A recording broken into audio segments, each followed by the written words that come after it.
감사합니다. 주님, 오늘도 귀한 은혜의 자리를 허락하셔서 하나님의 말씀 앞에 서게 하시니 감사합니다. 귀한 말씀을 함께 나누며 하나님의 뜻을, 하나님의 마음을, 또 하나님의 위로를 경험하는 귀한 시간이 되게 하여 주시옵소서. 예수님의 이름으로 기도드립니다. 아멘. 네, 반갑습니다. 이렇게 다시 한번 여러분들 앞에서 함께 말씀을 나눌 수 있어서 참 감사합니다. 이제 제가 여러 사정으로 인하여서 제가 이제 주어진 시간, 또 주어진 역할을 잘 감당하면서 여러분들과 함께 하게 되었습니다. 여러분들과 함께 하면서 이 공동체를 함께 하나님의 꿈을 꾸고 하나님의 놀라우심을 함께 경험하는 그런 시간들을 함께 경험하면 좋겠습니다. 제 이름은 우재순 목사입니다. 네. 저는 하나 이글스 팬이고요. 아스날을 좋아합니다. 아스날 좋아하는 친구 있어요? 그래서 어떤 누가 그러더라고요. 어떻게 그 하나 이글스와 아스날을 동시에 좋아하는 힘들기는 가냐. 참 진실된 사람 같다. 누가 그랬는데 이해 못하시는 분도 있을지 모르겠는데 아무튼 함께 그런 좋아하는 것들도 함께 시간이 되면 함께 나누면서 함께 이 공동체를 하나님의 꿈을 꾸는 그런 귀한 공동체로 함께 만들어가는 귀한 시간들을 가지면 좋겠습니다. 오늘 말씀은 베드로전서의 말씀입니다. 이 베드로전서는 핍박 가운데 있는, 고난 가운데 있는, 어려움 가운데 있는 그런 성도들을 향한 위로의 말씀이 담겨져 있는 말씀이 바로 베드로전서의 말씀입니다. 여러분들은 뭐 할 때 위로를 받나요? 어렵고 힘들 때 뭐 할 때 위로를 받아요? 때로는 별거 아닌 것들을 그냥 할 때, 그럴 때 위로를 받는 것 같습니다. 저 같은 경우에는 최근에 이제 로블록스 게임 시작했거든요.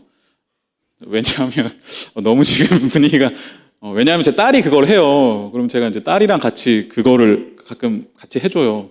해주다가 제가 더 막 경쟁심 붙어서 막 이렇게 할 때가 아닌데 그냥 그런 시간들, 그냥 일상 가운데에서 때로는 가족과 때로는 정말 친한 사람들 또는 위로의 말 한마디 그런 것들 가운데 위로를 얻는 것 같습니다.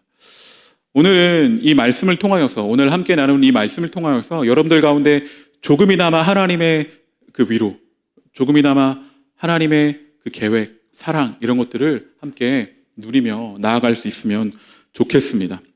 오늘 말씀을 보면 8절에 이렇게 기록되어 있습니다.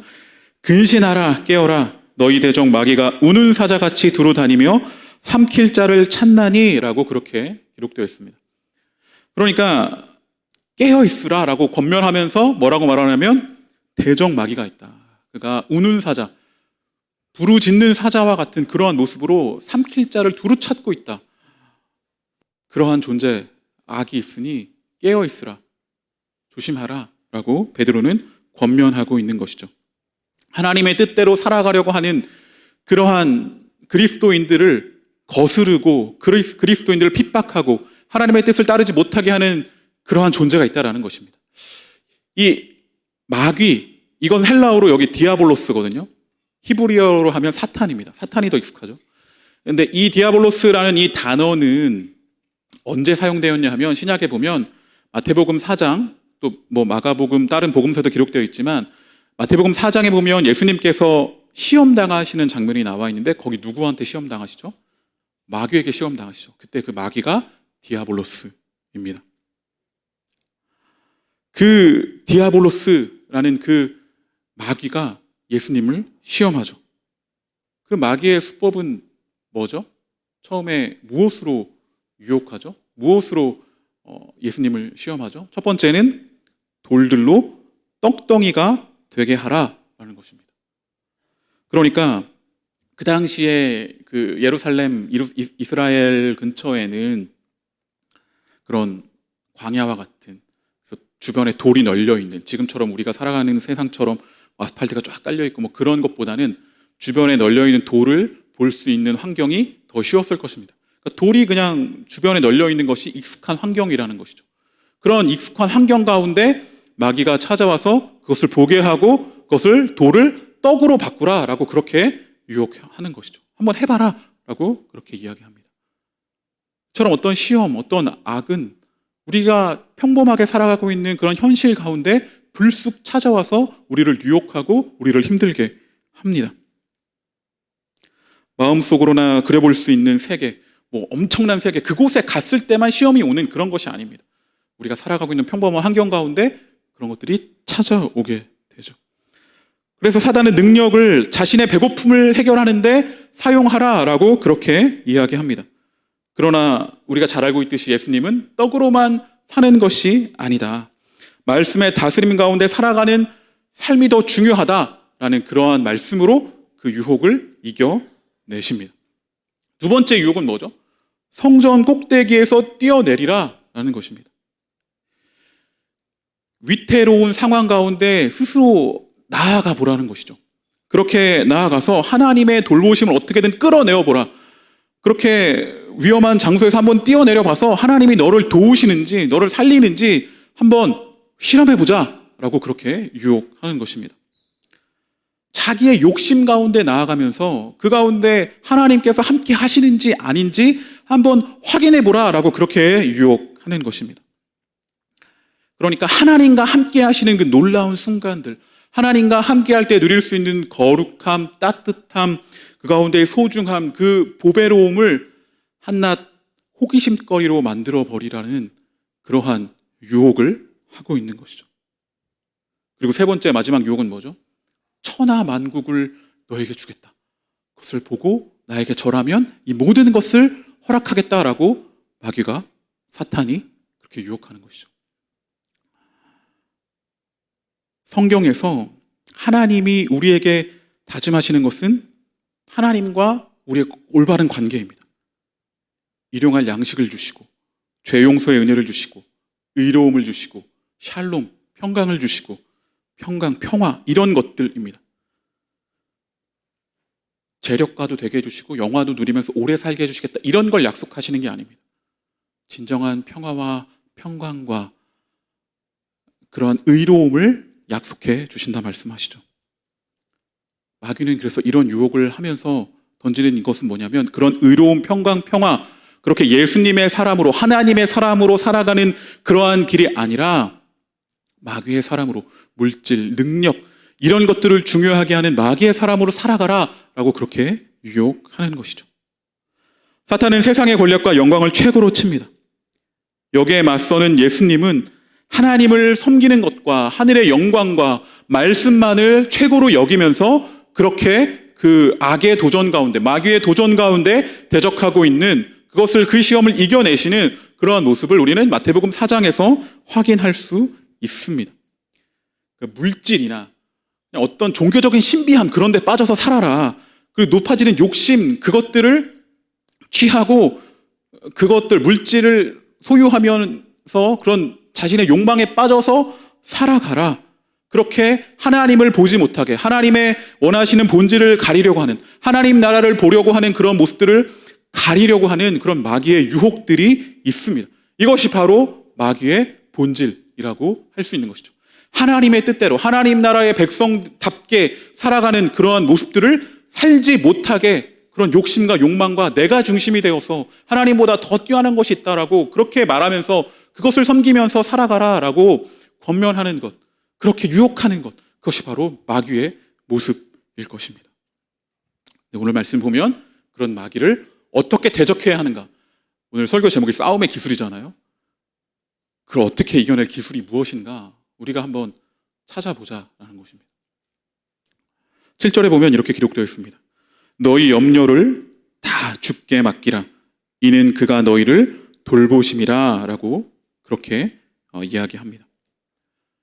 내 자신이 어떻게 할 수 없는 모든 것들, 나의 염려, 나의 걱정, 내가 어떻게 할 수 없는 그런 것들을 다 하나님께 맡기라라는 것입니다. 여기 맡기라라고 번역된 이 헬라어 단어는 본래 뜻은 이렇게 던지다라는 뜻을 가지고 있습니다. 그러니까 우리가 가지고 있는 그 염려와 불안과 그런 여러 가지 것들을 그냥 하나님께 던져버리라라는 것이죠. 하나님께 그냥 다 던져버리라. 내가 어떻게 할 수 없는 것, 내가 움켜쥐고 있지 말고 그것을 가지고 내가 힘들어하지 말고 그것을 그냥 던져서 하나님께 맡기라라고 그렇게 권면하고 있는 것입니다. 그러면 하나님이 그것을 지실 것입니다. 하나님이 감당하실 것입니다. 그분은 그것을 기쁘게 그것을 감당하실 것입니다. 왜냐하면 무엇보다도 그분께서는 우리를, 여러분들을 사랑하시기 때문입니다. 그렇게 하나님께서는 우리의 염려와 우리의 무게를 함께 짊어지며 그것을 감당해 주실 것입니다. 그러면서 오늘 본문에는 등장하지 않지만 이 베드로전서 5장의 앞부분을 보면 목자들을 향한 그런 권면의 말씀이 있으면서 강조하는 것이 6절, 7절에 보면 6절에 보면 겸손에 대해서 이야기합니다. 겸손. 6절에 보면 그러므로 하나님의 능하신 손 아래에서 겸손하라. 때가 되면 너희를 높이시리라 라고 그렇게 이야기합니다. 그러니까 우리의 삶은 박해를 당하든지 평안하든지 감당하기 벅찰 때가 많이 있습니다. 우리 삶에 문제가 없을 수가 없고 우리 삶 가운데 여러 가지 문제들이 끊임없이 크고 작은 문제들이 발생하곤 합니다. 그런데 그 문제들을 해결해 나갈 때 어떤 사람은 교만하여서 어리석어서 자기의 힘을 믿고 판단하며 행동합니다. 그러나 성도의 올바른 태도는 하나님의 능하신 손 아래 자신을 낮추는 것입니다. 즉 겸손해야 한다라는 것입니다. 무엇보다도 중요한 것은 하나님을 왕으로 그분을 주로 모시고 살아가야 한다라는 것이죠. 그러면 오늘 6절의 말씀처럼 겸손하면 때가 되면 그분께서 높이실 것입니다. 높아지고자 하는 자는 낮아져야 합니다. 겸손에 힘이 있습니다. 겸손한 자가 되라는 부름은 제가 소리치고 있는데 소리치고 막 힘을 보이고 막 교만하게 그렇게 내가 나의 가지고 있는 것을 가지고 힘으로 눌러버리라는 그런 것이 아니라 진정한 힘을 주님을 따라가는 그 모습 가운데서 숨겨져 나오는 그런 진정한 힘을 가지라는 것입니다. 겸손할 때 주님의 모습을 따라갈 때 우리는 그 진정한 힘을 소유할 수 있게 될 것입니다. 그래서 5절에도 보면 하나님은 교만한 자를 대적하시되 겸손한 자들에게 은혜를 주신다라고 그렇게 이야기하고 있습니다. 겸손을 강조합니다. 핍박과 고난을 받는 그런 성도들을 향해서 더 힘을 길러라, 더 무력을 쌓아라, 세력을 모아라. 그래서 그것을 가지고 너희를 핍박하는 그 세력을 무찔러라. 그렇게 이야기하지 않고 겸손해라, 낮아져라, 하나님의 마음을 품어라, 주님을 닮아라. 그렇게 이야기하고 있는 것이죠. 그러면 하나님은 겸손한 자들을 높이시고 그 겸손한 자들에게 은혜를 주시겠다 말씀하시는 것입니다. 그것이 바로 예수님의 모습입니다. 우리가 잘 알고 있는 빌립보서 말씀에 보면 2장 말씀에 보면 6절에서 8절에 이렇게 기록되어 있습니다. 그는 근본 하나님의 본체시나 하나님과 동등됨을 취할 것으로 여기지 아니하시고 오히려 자기를 비워 종의 형체를 가지사 사람들과 같이 되셨고 사람의 모양으로 나타나사 자기를 낮추시고 죽기까지 복종하셨으니 곧 십자가에 죽으심이라 라고 기록되어 있습니다. 예수님의 모습입니다. 그는 근본 하나님의 본체이시지만 하나님의 동등됨을 취하지 않으셨습니다. 자기를 비우셨습니다. 하나님은 그렇게 자기의 모든 것을 포기하실 수 있는 그러한 분이십니다. 예수님을 통해 우리는 그런 하나님의 모습을 볼 수 있는 것이죠.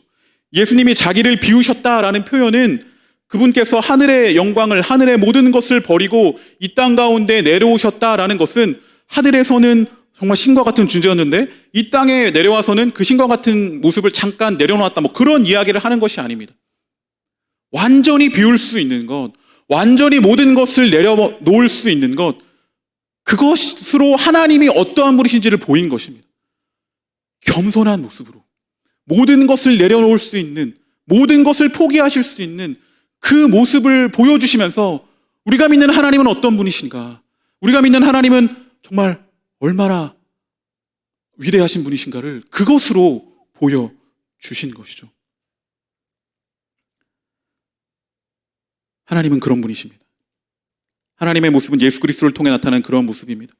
하나님과 동등됨을 자기의 유익을 위해 이익을 취한 것으로 여기지 않으셨습니다.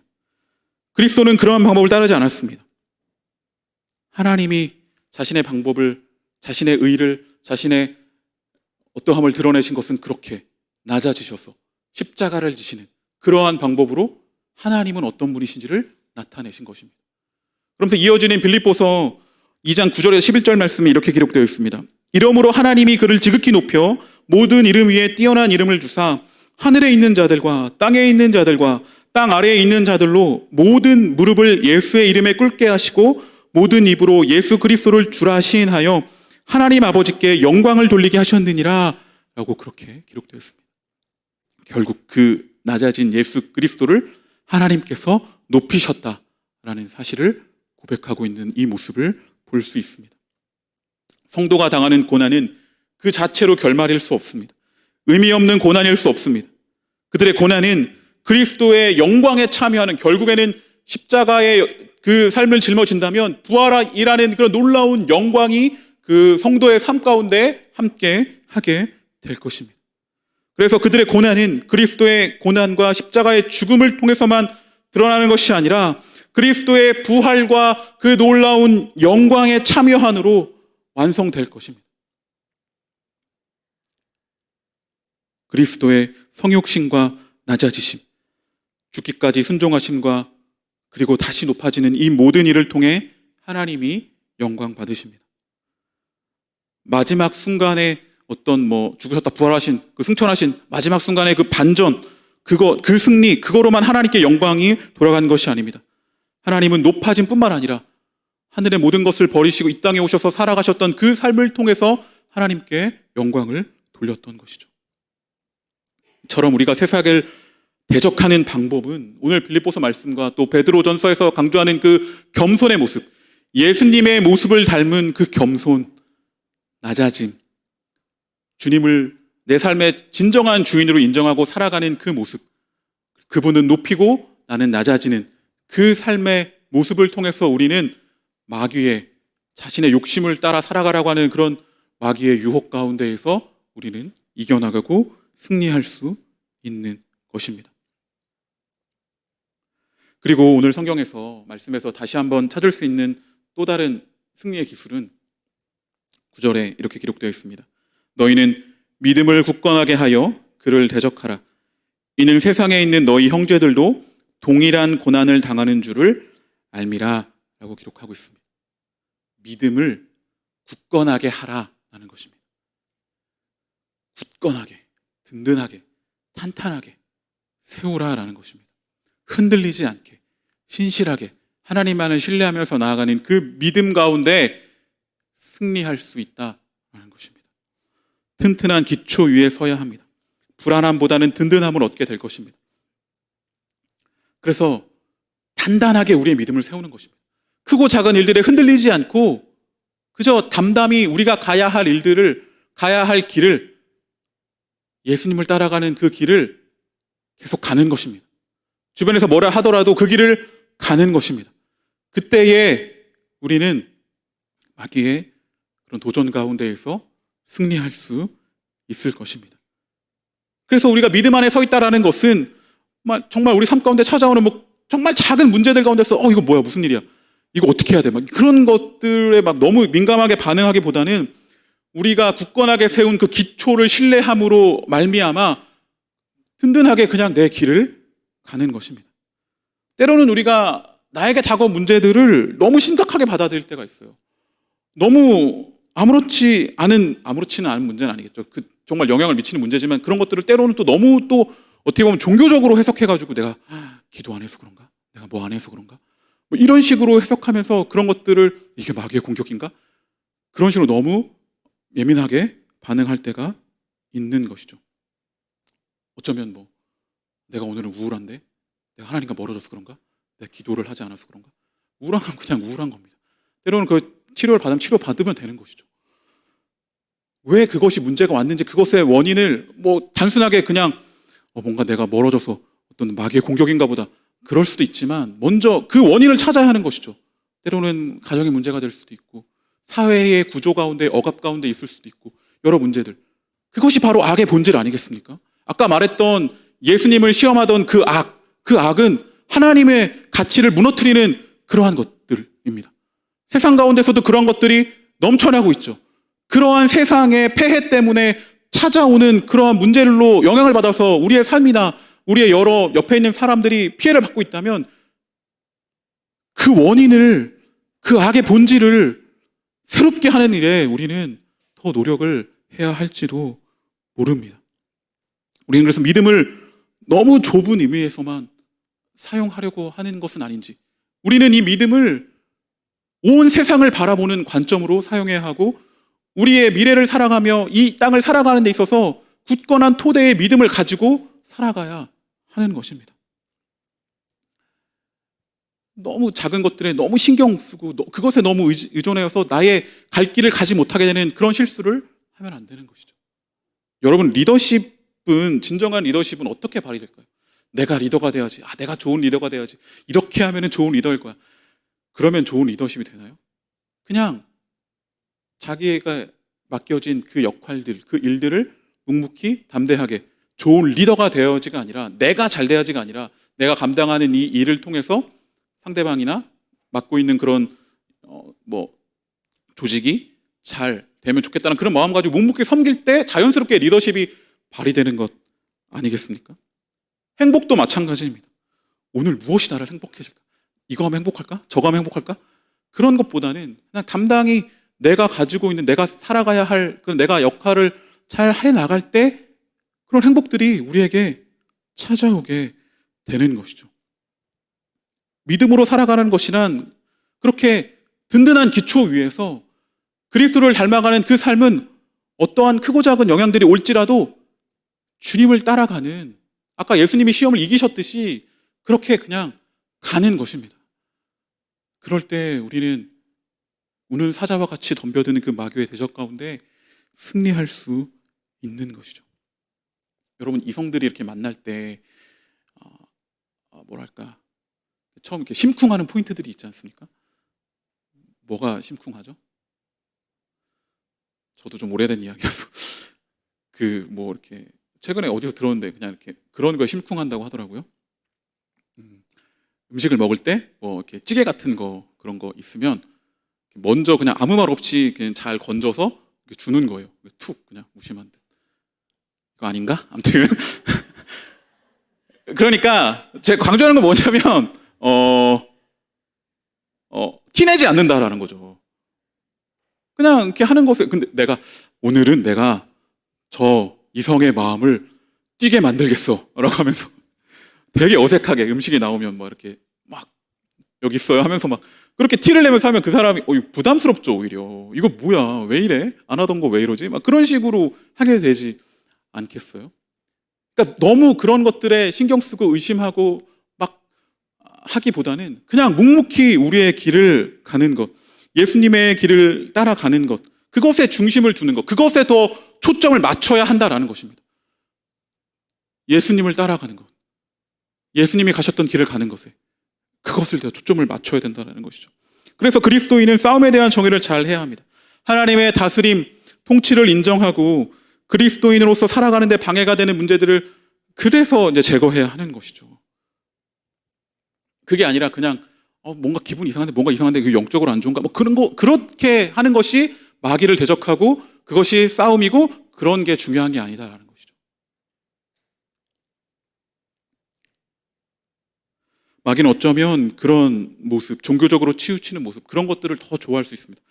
그것으로 인해서 더 본질적인 하나님 나라를 바라보는 것을 방해하기 때문입니다.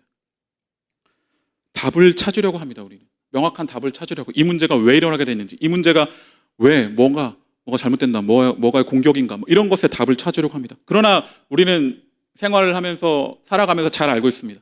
답을 찾지 못하는 문제들이 우리 가운데 훨씬 많습니다.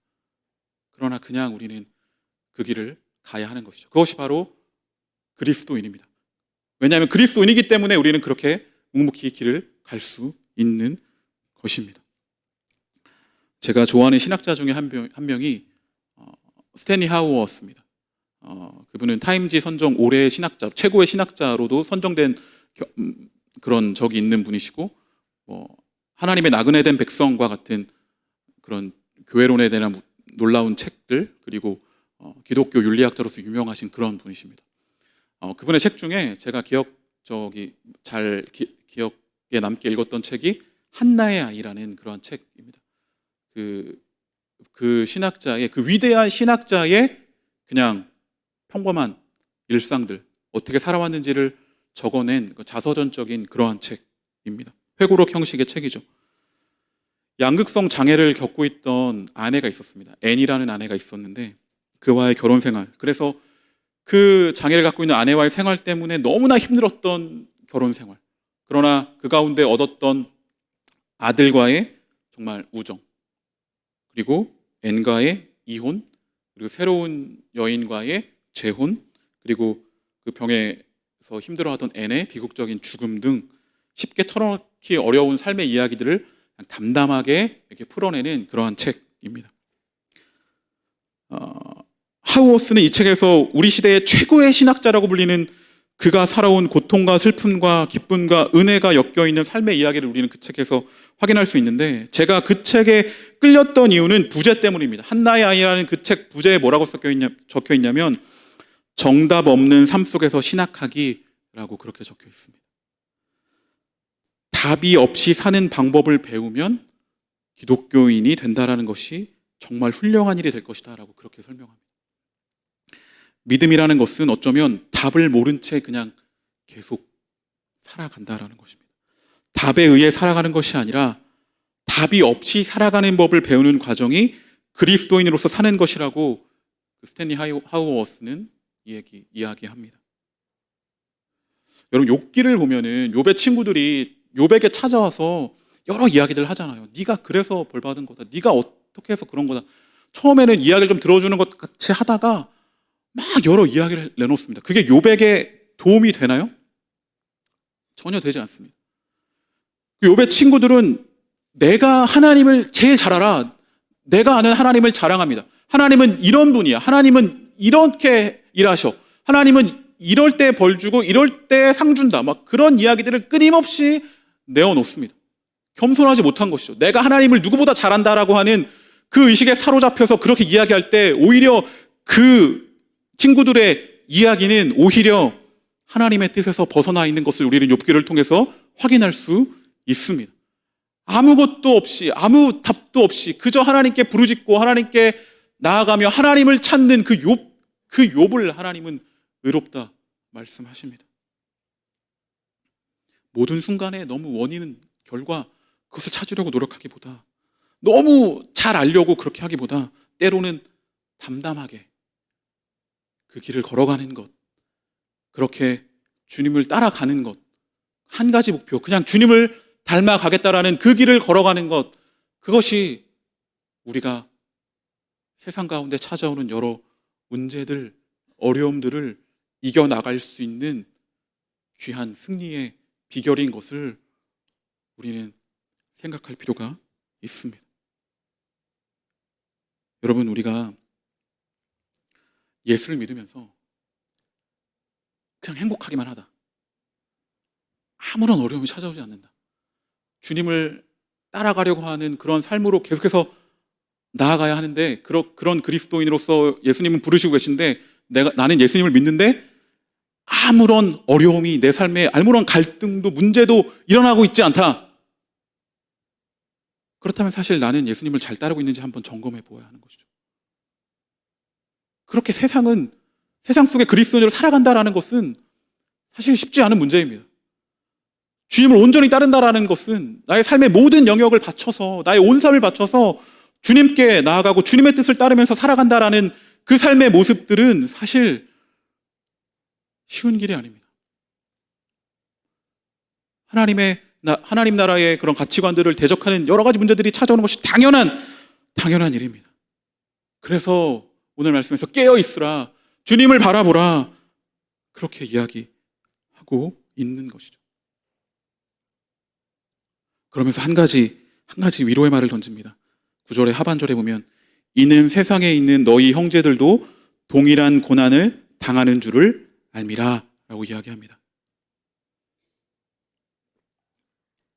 여러분들 주변에 있는, 지금 함께 예배드리고 있는 그런 동역자들이 있다는 것입니다. 바로 옆에 같은 그리스도인으로서 걸어가기 위해서 한 걸음 한 걸음 내디딜 때마다 그런 세상의 어려움들이 찾아올 때가 있는데, 그 고난과 어려움들을 함께 감당하고 있는 이 공동체가 있다는 것입니다. 옆에 있는 사람들이 있다라는 것입니다. 여러분, 히브리서에도 보면 모이기를 패하는 어떤 사람과 같이 되지 말라라고 히브리 10장 25절에 기록되어 있잖아요. 모이라는 것입니다. 히브리서도 그 당시에 정말 고난과 핍박 가운데 적혀진 그런 서신입니다. 저는 그래서 그렇게 생각합니다. 여러분들이 저 밖에서, 그러니까 예배당 저 문 밖에서는 어떠한 삶을 살았던지 간에 한 주간에 정말 힘들고 때로는 정말 즐겁게 살았을 수도 있고 기쁘고 뭐 여러 가지 모습들로 살았을 수 있습니다. 그러나 근데 저 예배당 문을 열고 들어오는 그 순간 여러분들은 다른 사람에게 힘을 주고 있는 것입니다. 응원을 주고 있는 것이죠. 봐, 나도 있어. 내가 그리스도인으로 살다가 이렇게 다시 모였어.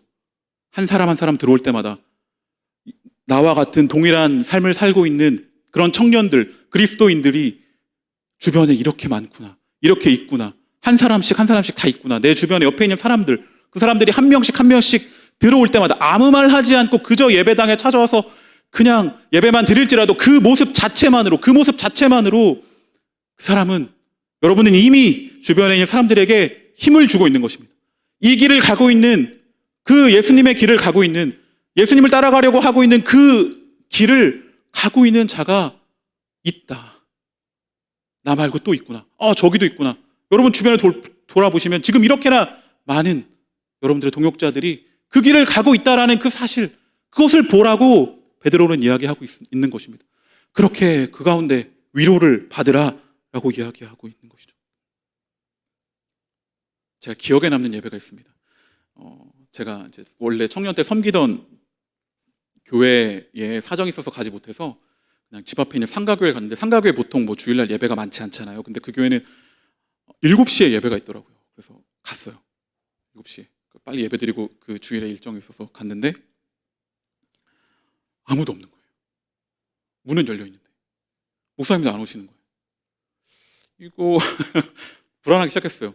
어떻게 해야 되지? 빨리 다른 교회 가야 되나? 어떻게 하나 했는데 한 10분쯤 지나니까 불이 딱 켜지고 앞에 목사님이 이제 오셔서 찬송을 부르고 예배하는 거예요. 1대1의 예배가 시작된 거죠. 다른 거 다 견딜 수 있었거든요. 근데 가장 힘들었던 게 뭐냐면 교동문 읽을 때 내가 좀 크게 읽어야 되나? 근데 생각해보면 그날의 그 목사님에게 저는 힘이 되었던 것 같습니다.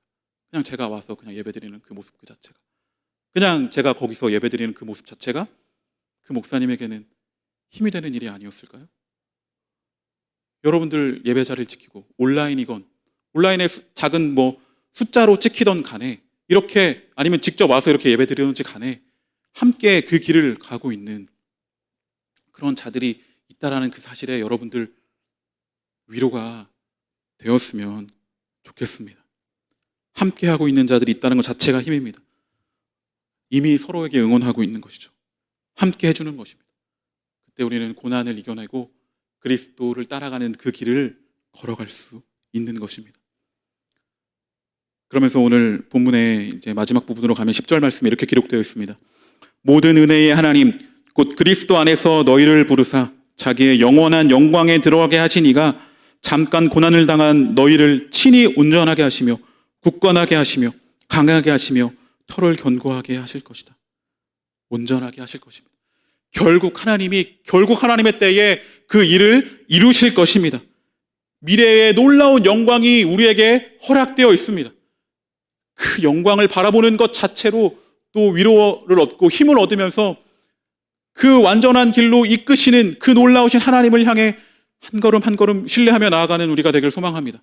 저는 하나님이 전능하다고 생각하는 이유 중에 하나는 무엇인가 하면, 지금은 우리가 완전하지 않지만, 지금은 우리가 무너지기도 하고 넘어지기도 하고 죄 가운데 빠져 있기도 하는 여러 가지 문제들 가운데 빠져 있지만, 그러나 그런 우리의 연약함을 사용하셔도 끝내는 하나님께서는 그 완전함을 이루신다라는 것입니다. 구원을 이루신다는 것입니다. 그렇기 때문에 하나님은 전능하신 분이십니다.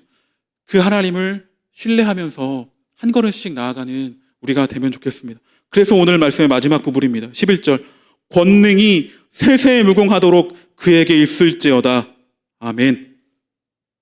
하나님의 영광이, 영원한 권능이 있습니다. 로마의 권세가 교회를 흔들고 괴롭게 구는 처지이지만 인간의 영광, 그 사람인 황제의 영광에 비해서 진정한 왕이신 하나님의 영광은 비교할 수 없다라는 것입니다. 그 고백을 하면서 베드로는 이렇게 위로의 말을 마무리하고 있는 것이죠. 전능하신 하나님을 믿는, 어떠한 상황에서도 결국 자신의 뜻을 이루시는 그 하나님을 신뢰하는 그 믿음의 삶을 우리 함께 걸어갑시다. 함께 그 길을 한 걸음씩 한 걸음씩 나아가는 여기 있는 모든 우리 청년들이 되시기를 간절히 소망합니다. 그것이 바로 우리를 우는 사자와 같이 덮치려고 하는 그 마귀와의 싸움 가운데에서 이길 수 있는 기술입니다. 겸손하게 믿음을 굳건히 하여 예수님을 따라가는 그 길을 함께 걸어가는 우리가 되어서 그 길로 나아가는, 우리가 승리의 길로 나아가는 우리 모든 청년들 되시기를 간절히 소망합니다. 아멘. 이 시간 함께 우리 찬양하면 좋겠습니다.